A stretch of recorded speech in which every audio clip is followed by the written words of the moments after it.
Come on now. Ooey. It's gooey. It's everything that it should be. Now I ain't trying to play games with you. I am not a cinnamon bun slouch.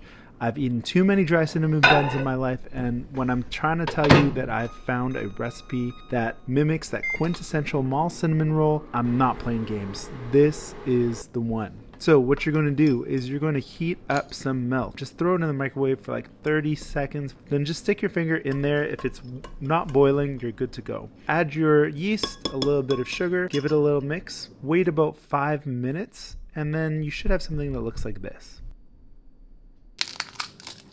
Take your 2 eggs and give it a little spinny do in your mixer.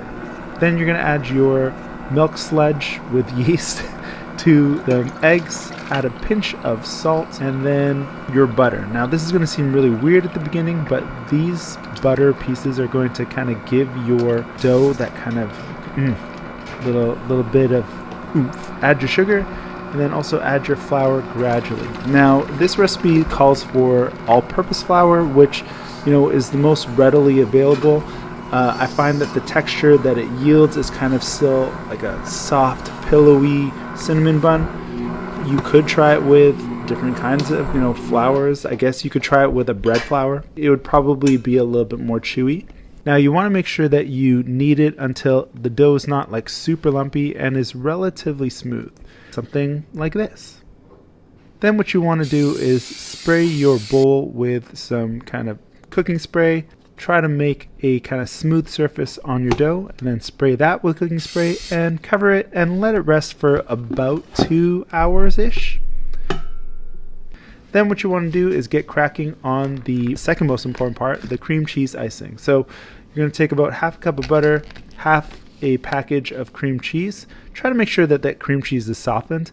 Throw in your vanilla and give it a little mixy-do. And then you're going to add your powdered sugar gradually as well, and you want to beat it until it looks something like that. Then put it into a container of your choice and then let it rest. Onto the cinnamon sugar. This is really, really complicated. You're going to add brown sugar and cinnamon, give it a little mix, and then maybe a little pinch of salt. You also want to grease your baking pan because you don't want your cinnamon rolls to stick in them. Once your dough has been rested, make sure that it's happy. Ew. And then give it a roll. Now, I'm not the greatest dough roller, so you're going to see exactly. You got to tamper it back into place, tap it back in place, and then try to get as good of a rectangle as you can.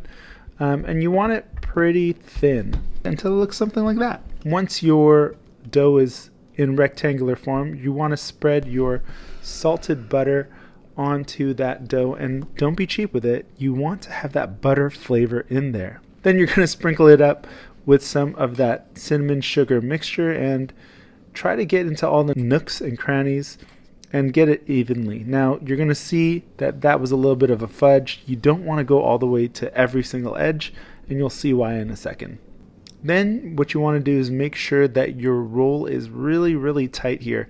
If your roll isn't tight and it's kind of loose, the heat's going to end up penetrating and it's going to cook that center, and you won't get that ooey gooey, mall-esque uncooked dough in the middle, and you want that. You want to divide your log into about 12 equal pieces. Some people use dental floss. I don't know about that, man. Just slice it and be quick with those slices. See, look at that right there. Ugh. What I also like to do is try to place the kind of bigger rolls against the smaller rolls so that they fill in the space properly. And then what you're going to do is you're going to cover it with plastic wrap and let it rest. Now, I let mine rest overnight. You can actually take the cinnamon rolls at this point and actually throw them in the freezer if you don't want to use them the next day. When you want to use them, just kind of pull them out, let them thaw for a little bit, and then throw them in the oven. The next day, you're going to throw your cinnamon buns into a preheated oven and let it bake for around 20 minutes. 25 minutes? 20, I don't know. Check the recipe. Once it's done, it'll look like that. Yum, yum, yum. And then what you want to do is spread your cream cheese icing. And if you're like me, I couldn't wait. And so my cream cheese icing was a little bit hard. Maybe let it rest a little bit. And please, just be as generous as you possibly can. Ugh. Look at that.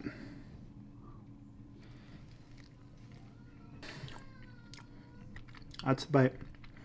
That is it. Look. It's ooey. It's gooey. It's everything that it should be. So thank you very much for watching. My kids are waking up, so I gotta go. If you like this, let me know in the comments down below. Have you made cinnamon buns? Do you bother? This is as close to cinnamon bun as I've ever had at home, and definitely worth the try. So check it out. Thank you very much. We'll see you next time.